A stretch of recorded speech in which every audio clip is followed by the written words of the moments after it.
ফরিদপুরের সদরপুর উপজেলায় ধর্ষণের পর শেফালী বেগম নামের এক নারীর মৃত্যু হয়েছে বলে অভিযোগ উঠেছে। শনিবার রাত আনুমানিক ৩টায় উপজেলার আকুটেরচর ইউনিয়নের সলেমানা গ্রামে এই ঘটনাটি ঘটে। ঘটনায় অভিযুক্ত সাবেক ইউপি সদস্য মোমরেজ খালাসি ও তার দুই সহযোগী পলাতক রয়েছে। মৃত শেফালী বেগম সলেমানা গ্রামের বাসিন্দা ও শফি খালাসির স্ত্রী। স্থানীয়রা জানান, খালাসি ডাঙ্গি গ্রামের মোমরেজ খালাসি ও তার দুই সহযোগী রাতে শেফালির বাড়িতে গিয়ে দোচালা টিনের ঘরে আড্ডা দেয়। কিছুক্ষণ পর মোমরেজ শেফালিকে ডাক দিয়ে নিজের সঙ্গে ওই ঘরে নিয়ে যায়। শেফালি অসুস্থ হয়ে পড়লে মোমরেজ তাকে কোলে করে তার চৌচালা টিনের ঘরে দিয়ে পালিয়ে যায়। নিহত শেফালির নাতনি তাজবিন আক্তার বলেন, নানির অসুস্থতা দেখে চিৎকার শুরু করলে স্থানীয়রা ছুটে আসে। পরে পরিবারের সদস্যরা তাকে দ্রুত বিশ্ব জাকের মঞ্জিল হাসপাতালে নিয়ে গেলে রাত 4টার দিকে চিকিৎসক তাকে মৃত ঘোষণা করেন। পুলিশ সূত্রে জানা যায়, শেফালির স্বামীর 3জন স্ত্রী ছিলেন। তিনি ছিলেন ছোট স্ত্রী।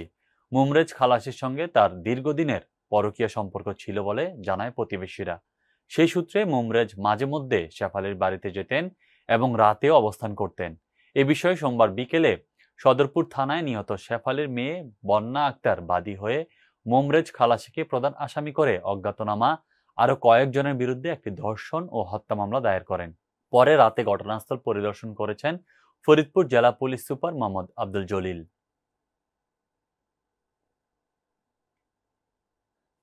ঠাকুরগাঁও কেন্দ্রীয় জামে মসজিদের পুনর্নির্মাণ কাজের শুভ উদ্বোধন করা হয়েছে। সকালে অনলাইনে ভার্চুয়ালি যুক্ত হয়ে এই কাজের উদ্বোধন করেন বিএনপির মহাসচিব মির্জা ফখরুল ইসলাম আলমগীর।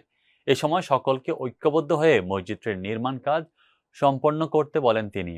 উদ্বোধনে উপস্থিত ছিলেন ঠাকুরগাঁও জেলা বিএনপির সাধারণ সম্পাদক মির্জা ফয়সাল আমিন, কেন্দ্রীয় জামে মসজিদের নির্মাণ কমিটির আহ্বায়ক ডক্টর আবু মোহাম্মদ খায়রুল কবির, মসজিদ নির্মাণ কমিটি কার্যনির্বাহী কমিটির সহ স্থানীয় গণ্যমান্য ব্যক্তিরা। উদ্বোধন শেষে দোয়া পরিচালনা করেন মসজিদের ইমাম মাওলানা খলিলুর রহমান।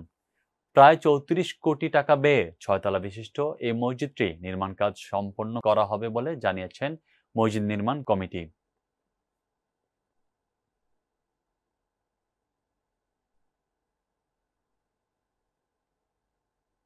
কুমিল্লা নগরের রামমালা এলাকার সড়কের কাভার্ড ভ্যানের চাপায় ব্যবসায়ী ইমন সরকার নিহত হয়েছেন।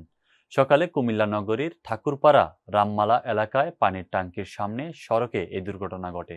নিহত ইমন সরকার রামপুর কুদ্দুস মিয়ার ছেলে। তিনি একজন ব্যবসায়ী ছিলেন। দুর্ঘটনার সাথে সাথে ঘটনাস্থলে পুলিশ ও সেনাবাহিনী এসে পরিস্থিতি নিয়ন্ত্রণে আনেন।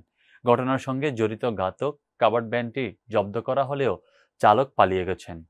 পুলিশ জানায়, সকালে রামমালা এলাকায় পানির ট্যাঙ্কের সামনের সড়কে পারাপারের সময় একটি কাভার্ড ভ্যান ইমন সরকারকে চাপা দেয়। এতে ঘটনাস্থলেই তার মৃত্যু হয়।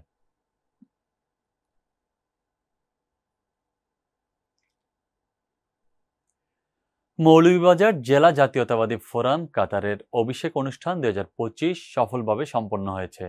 অভিষেক অনুষ্ঠানে ভার্চুয়ালি বক্তব্য রাখেন সাবেক এমপি ও বিএনপি কেন্দ্রীয় নির্বাহী কমিটির সদস্য এম নাসির রহমান। ফয়সাল আহমেদকে সভাপতি ও সেলিম খানকে সাধারণ সম্পাদক করে 101 সদস্য বিশিষ্ট কমিটি গঠন করা হয়েছে। সংগঠনের সভাপতি ফয়সাল আহমেদের সভাপতিত্বে এবং সাধারণ সম্পাদক মোহাম্মদ সেলিম খান ও যুগ্ম সাধারণ সম্পাদক আতিক আসলাম এর যৌথ সঞ্চালনায় পবিত্র আল কোরআন থেকে তেলাওয়াত করেন মোহাম্মদ সাইফুর রহমান তালুকদার।